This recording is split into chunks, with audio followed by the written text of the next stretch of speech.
In this video, we will be discussing the concepts of intent and impact in navigating challenging conversations in equity and diversity. When we are navigating challenging conversations around equity and diversity, the dynamic around our intentions and the impact of our behavior is present and oftentimes not balanced. When we mess up and hurt someone, like an unintentional microaggression, we may go to a place of trying to defend ourselves by saying, well, I didn't mean to, or I'm not a bad person. Why are you being so sensitive? Or maybe some similar responses. To the point that the balance between our intent and impact is not there. Defending our good intentions can take up the whole space of the conversation and look something like this image.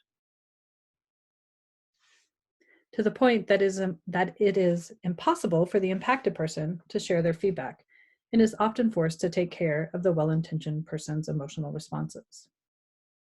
In order to start balancing this equation, there's a couple of things that we can do. First, it is important to remember in navigating challenging conversations in equity and diversity that it is not our intent that matters the most, but the impact of our words, actions, and behaviors on others that we need to recognize and respond to. This can take self-reflection and emotional processing to work through.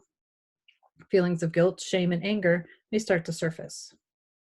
Brene Brown, author and TED Talk sensation, says, "Guilt is I did something wrong. Shame is I am something wrong. Shame is a focus on self. Guilt is a focus on behavior."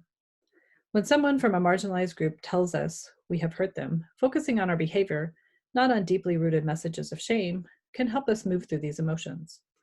Also, if we think about using the feelings of guilt as a messaging tool, sending us signals that our behavior does not align with our values, beliefs, and ways we want to be in the world, we may be able to recognize and move through it more quickly. Secondly, it is important that we work to develop feedback loops for ourselves and with others, especially when we hold positions of power and dominant identities. These can develop informally by working to deepen relationships through trust and active listening, and can also be developed more formally with structured reporting systems that allow those with less power to give feedback to those with more power. The goal being to work to have the impact of our behavior align with our good intentions. It's also important to realize that most of us do not wake up each day with the intent to be biased towards others. However, all of us have been socialized in our privileged identities to hold many unconscious biases and patterns of dominant behavior.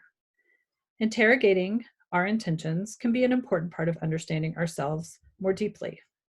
Although we may not intend to hurt others, we may also have other intentions, like wanting to maintain control and power in the situation, and want to stay comfortable and be right in the situation as well.